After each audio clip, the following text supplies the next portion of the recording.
Okay, I'm going to talk about the finger flexing, which is kind of related to what you have to do in your left hand. Funnily enough, when you lift the fingers up off the string with your left hand, you don't want them to come like that. They can't lift like this. They have to lift curvy. And then when we talked about finger flexing with the right hand, it's funny because it's sort of the same thing. Lifting them up curvy. So take your bow, hold it with both hands, and you want the bow hairs to be parallel with the floor. So keep them like that. And see if you can just raise your bow by using your fingers. Okay? And then vertically, you could hold your wrist with your left hand so that you're just using your fingers. That helps to isolate just the finger muscles. And now the hairs are parallel with, say, a wall over here. And I move the bow from right to left, so when I'm like this, my fingers feel, quite curvy like that. Sort of I'm squeezing in a bit. And then I'm just letting them relax flat when I go like that. So that's kind of curling in. And the thumb is moving as well, and it's pretty much, bending very severely when the fingers are curved, and then not just bending a bit when they're long. Okay, so before you even practice that, you might want to do some finger taps so that first finger is always in a really good secure place. I like to feel the joint, the first joint, okay? And the pinky too. Tap the pinky to see if your pinky's feeling the first joint. Okay? So just go maybe 1 inch from right to left at first. And if your thumb will probably slip a lot, just keep replacing all the fingers. And then you could try maybe going 2 to 3 inches. Okay.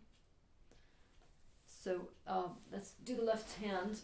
This is what I want you to practice. You lift all the fingers so that they don't come like that. They come up nice and curved right above the string. D string, G string, and C. Okay, my elbow looks super high here because of the angle of the camera. It's definitely going to be high on C, maybe not as high as that looks. Okay, A. You can do this with the bow too. I'll do 4 on A, then move to D, then G, then C.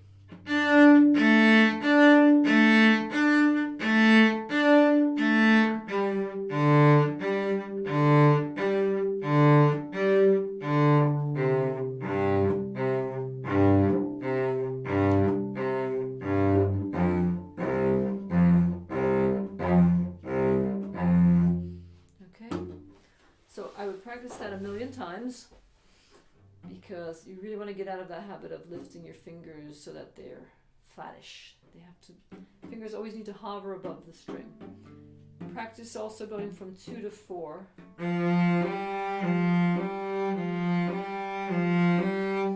Let your thumb be really loose. My thumb slips a little bit when I do that. If I did it fast, it probably would stay in one place, but it would be a little bit past the second finger, more toward, past towards the pinky, but okay. So C major scale will give you a lot of practice.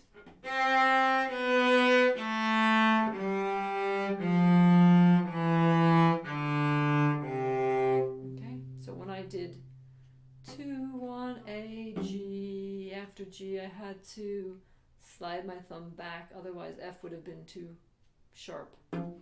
Okay. see.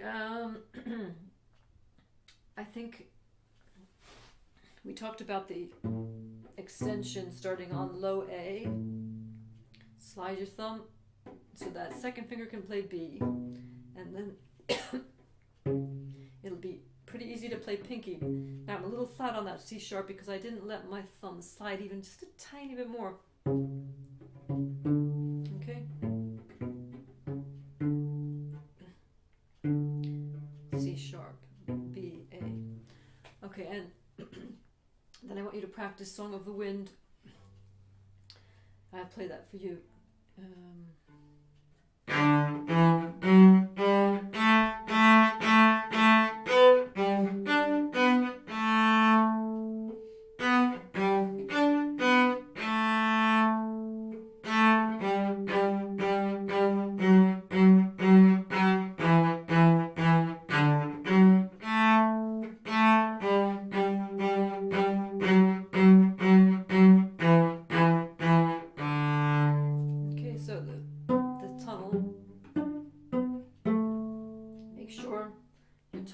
Jumping with those curvy fingers. You can practice keeping first finger on B, let your thumb slide a little bit, and then drop all three other fingers on D, and then jump them over to A.